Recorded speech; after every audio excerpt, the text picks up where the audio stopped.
I grew up in a town hour south of here called Urbana, Ohio.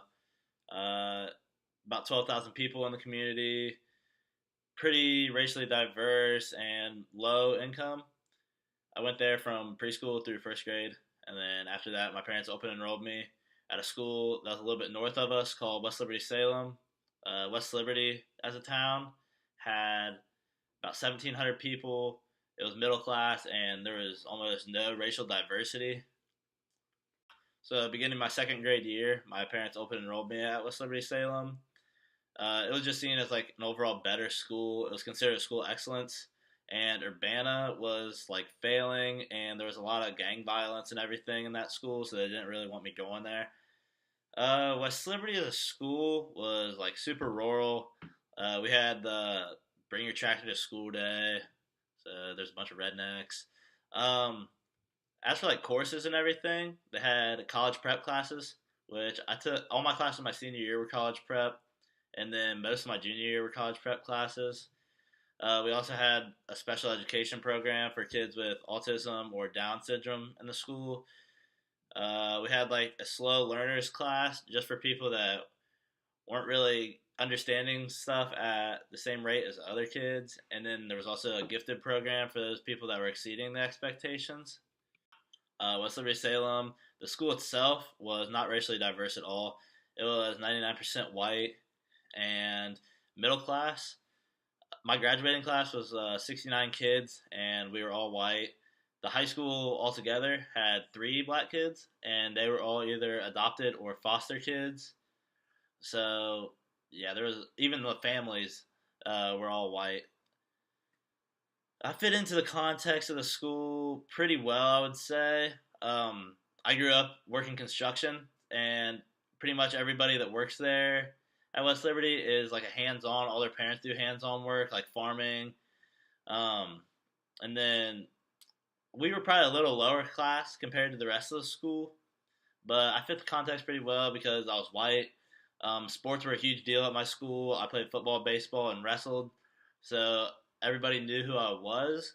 And then the only thing that was really different was all the guys at the school were like clean cut buzz cuts, and I had the long hair.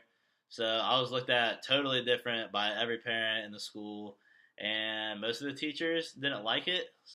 I would say my capital didn't really help my schooling experience, but at the same time, it didn't hurt it. It was more outside of school that it helped because West Liberty was such a tight knit, small community. Like if you ever needed something, you could always get a hold of somebody, and they'd be there for you. And just being able to know the whole community was really nice. But schooling wise, I guess it was kind of nice because playing sports, you almost got special privileges at West Liberty because we were a pretty dominant school when it came to sports for a small conference. So if your team was winning or if you were a good player on your team, teachers seemed to like always want to help you. So being on the football team, being on the baseball team, it seemed like any assistance I ever needed with teachers was always there for me, and it was just up to me to go out and find it. At West Liberty, it was kind of really pushed on you, like to do well, you have to go to college, you have to do well in your classes, and the teachers really made themselves available to you and like there for you to help you with whatever you needed. At the same time, though, it was like almost too pushed, and they only pushed a certain group of students. So if they saw that you were an underachieving student or that you were in a lower skill class, they kind of taught you more for preparing you for like a factory job rather than somebody that is excelling and really pushing them in their classes to do more than just follow directions. After my schooling at West Liberty and then in this class, uh, I'm going to be a shop teacher after this. So I would say the main thing I really have to worry about is people thinking that as a shop teacher, as a woodworking teacher, that your class is going to be only for underachieving students.